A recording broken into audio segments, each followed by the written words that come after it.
It's no wonder why AI really has an advantage. It's because us humans were predictable. You might not think so, but we're actually, you can kind of tell what we're probably going to do.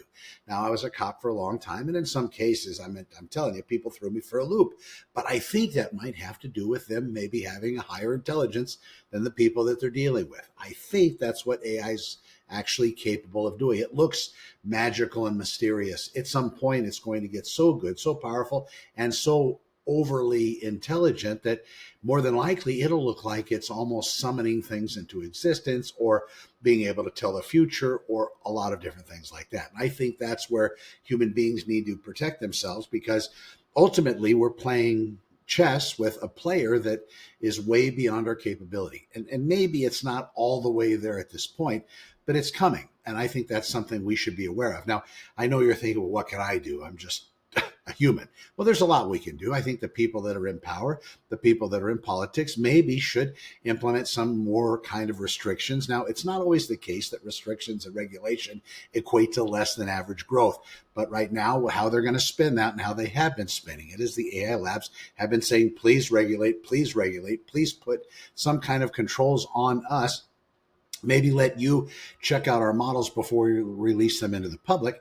But the issue with all of that regulation, or any kind of stifling the growth of artificial intelligence, is that it's a race with China. It's a race with other countries, and we have to be the winner of that race because, as we've been told, the people that control the AI are going to eventually control the entire globe and universe and everything beyond.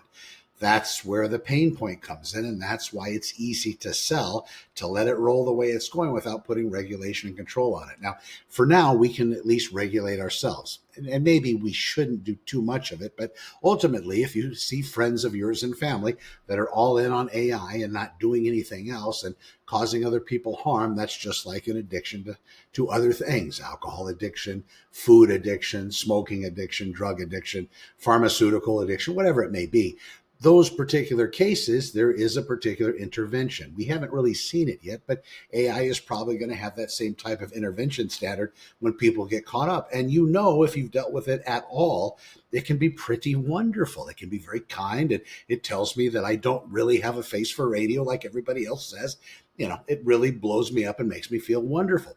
That being the case, we have to watch out for that because we're easily humored, we're easily distracted, and we're easily taken off target. And you combine that with the dopamine hits that we get with dealing with something that is positioned and has been built to get the dopamine to start to spike and hit. Well, we're all in, and we're all in forever.